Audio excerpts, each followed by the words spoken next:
Merhaba, Nagiş TV'ye hoş geldiniz arkadaşlar. Kanalımızda dünyanın tüm ülkelerini beraber keşfedeceğiz. Bugünkü durağımız Bhutan, Gizemli Krallığın kapılarını aralıyoruz. Bugün sizlere Bhutan hakkında bilmeniz gereken 10 şaşırtıcı gerçeği anlatacağım. Himalayaların zirvelerine gizlenmiş bu küçük ülke, büyüleyici kültürü, eşsiz gelenekleri ve nefes kesen doğasıyla adeta bir masal diyarını andırıyor. Bhutan, dünyanın geri kalanından uzun süre kendisini soyutlamış, modern dünyanın etkisinden uzak kalmış bir gizem ülkesi. Belki de bu yüzden Mutluluk Krallığı olarak anılıyor. Peki Bhutan'ı bu kadar özel ve gizemli kılan şey ne? Bu videoda Bhutan'ın bilinmeyenlerine doğru bir yolculuğa çıkacak, bu gizemli krallığı daha yakından tanıma fırsatı bulacağız. Hazırsanız başlayalım.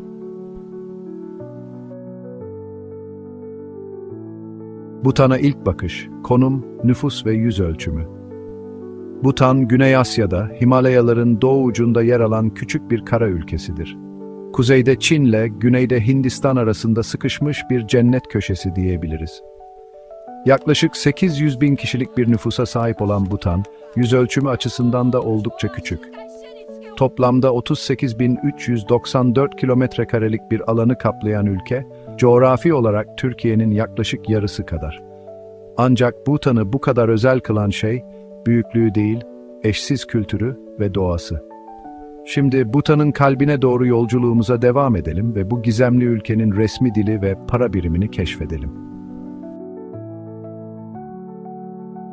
Dzongkha ve Ngultrum, Bhutan'ın dili ve para birimi. Bhutan'ın resmi dili Dzongkha olarak adlandırılıyor. Tibet-Burma dil ailesine ait olan Dzongkha, kendine özgü bir alfabesi ve zengin bir edebi geçmişe sahip. Ülkede Dzongkha dışında da 19 farklı dil ve lehçe konuşuluyor. Bu dil çeşitliliği, Bhutan kültürünün zenginliğini ve çeşitliliğini gözler önüne seriyor. Bhutan'ın para birimi ise Ngultrum olarak adlandırılıyor. Ngultrum, Hint rupisine endeksli ve bir para birimi. İlginç bir şekilde, Bhutan'da takas sistemi hala yaygın olarak kullanılıyor, özellikle kırsal bölgelerde. Ejderhanın ülkesi, Bhutan bayrağı ve anlamı. Bhutan bayrağı, dünyanın en özgün ve sembolizmle dolu bayraklarını. İki eşit üçgene bölünmüş bayrağın üst kısmı sarı, alt kısmı ise turuncu renkte. Bayrağın ortasında beyaz bir ejderha gururla yer alıyor. Bu ejderha, Bhutan'ın yerel dilinde Duruk olarak adlandırılıyor ve ülkenin adının da kaynağını oluşturuyor. Sarı renk, kraliyet ailesini ve ülkenin laik yönetimini temsil ederken, turuncu renk Budizmin ülkedeki önemini simgeliyor. Beyaz ejderha ise saflığı, gücü ve Bhutan halkının birliğini temsil ediyor. Bhutan'ın kökenleri 7. yüzyıla kadar uzanıyor. Bu dönemde Tibet Budizmi ülkeye hakim olmaya başlamış ve Bhutan kültürü üzerinde derin izler bırakmış. 17. yüzyılda Tibetli bir lama olan Shabdrung Ngawang Namgyal, Bhutan'ı birleştirmiş ve ülkeye bugünkü siyasi ve dini yapısını kazandırmış. Bhutan, uzun yıllar boyunca dış dünyadan izole bir şekilde varlığını sürdürmüş. 20. yüzyılın ortalarında ise modernleşmeye adım atmış ve 1971 yılında Birleşmiş Milletler'e üye olmuş. Ancak Bhutan, modernleşirken geleneklerine ve kültürüne de sıkı sıkıya bağlı kalmış. Bu denge, Bhutan'ı dünyanın en özgün ve ilgi çekici ülkelerinden biri yapıyor. Bhutan, Himalayaların görkemli zirveleri arasında konumlanmış, nefes kesen doğal güzelliklere ev sahipliği yapan bir ülke. Yüksek dağlar, derin vadiler, buzul gölleri ve yemyeşil ormanlar, Bhutan coğrafyasının temel unsurlarını oluşturuyor. Ülkenin en yüksek noktası 7570 metre yüksekliğindeki Gangkhar Puensum Dağı.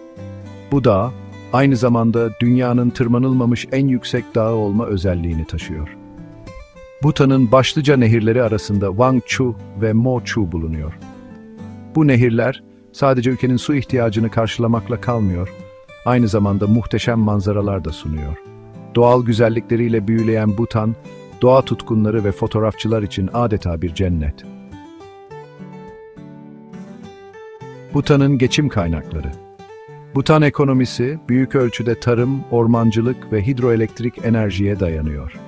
Ülkenin yaklaşık %60'ı tarımla uğraşıyor ve pirinç, mısır ve patates gibi ürünler yetiştiriliyor. Ormancılık, Bhutan ekonomisi için bir diğer önemli sektör. Ülke topraklarının yaklaşık %70'i ormanlarla kaplı ve kereste ihracatı önemli bir gelir kaynağı. Bhutan, aynı zamanda hidroelektrik enerji potansiyeli oldukça yüksek bir ülke. Hindistan'a elektrik ihracatı, Bhutan ekonomisine önemli bir katkı sağlıyor. Son yıllarda turizm sektörü de Bhutan ekonomisinde giderek artan bir öneme sahip. Ancak Bhutan, kitlesel turizmin olumsuz etkilerinden korunmak için kontrollü bir turizm politikası izliyor. Bhutan müziği, dansları ve sanatı. Bhutan kültürü yüzyıllardır süregelen geleneklerin ve inançların bir karışımı. Bu zengin kültür Bhutan müziğinde, danslarında ve sanatında da kendini gösteriyor. Bhutan müziği, genellikle dini törenlerde ve festivallerde icra edilen geleneksel bir yapıya sahip.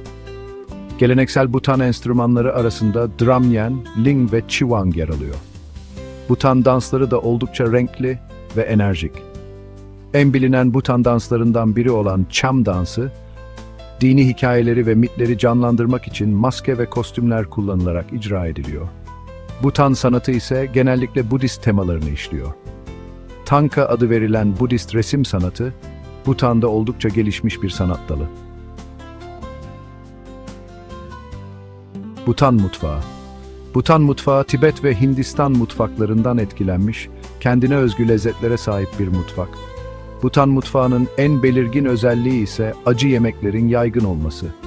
Bhutan'ın milli yemeği olan ema datshi, acı biber ve peynirden yapılan oldukça lezzetli ve bir o kadar da acı bir yemek. Diğer popüler Bhutan yemekleri arasında kırmızı pirinç, jasamaru yani tavuk yemeği ve faksha paa yani domuz eti yemeği bulunuyor. Bhutan mutfağı damak tadınıza farklı bir deneyim katacak lezzetlerle dolu. Bhutan'ın UNESCO mirasları. Bhutan, tarihi ve kültürel zenginliklerini gözler önüne seren birçok önemli yapıya ev sahipliği yapıyor. Bu yapılardan bazıları UNESCO Dünya Mirası listesinde yer alıyor. Bhutan'ın en ünlü simgelerinden biri olan Paro Taktsang, yani Kaplan Yuvası Manastırı, bu listede yer alan en önemli yapı. 900 metre yükseklikteki bir uçurumun kenarına inşa edilmiş olan bu manastır, hem mimarisiyle hem de manzarasıyla büyülüyor. Bunun yanı sıra Trongsa Dzong, Punakha Dzong ve Tashicho Dzong gibi diğer dzonglar yani manastır kaleler de Bhutan'ın zengin tarihini ve kültürünü yansıtan önemli yapılar arasında yer alıyor. Bhutan'ın özgün yasaları ve gelenekleri. Bhutan, dünyada mutluluk krallığı olarak biliniyor. Bunun sebebi ise Bhutan'ın gayri safi milli mutluluk yani GSMH kavramını ön plana çıkaran bir ülke olması. GSMH, ekonomik büyümenin yanı sıra sosyal refahı, çevre korumayı ve kültürel değerleri de dikkate alan bir kalkınma modeli. Bhutan bu modelle sadece ekonomik olarak değil, aynı zamanda sosyal ve kültürel olarak da gelişmeyi hedefliyor. Bhutan'da sigara içmek yasak ve ülke, plastik poşet kullanımını da yasaklayan ilk ülkelerden biri. Bu yasaklar, Bhutan'ın çevreyi korumaya verdiği önemi gösteriyor. Bhutan, geleneklerine ve kültürüne de sıkı sıkıya bağlı bir ülke. Geleneksel kıyafetler günlük hayatta hala yaygın olarak kullanılıyor ve dini festivaller büyük bir coşkuyla kutlanıyor. Unutulmaz bir keşif. Bhutan hakkında öğrendiğiniz bu bilgiler umarım hoşunuza gitmiştir.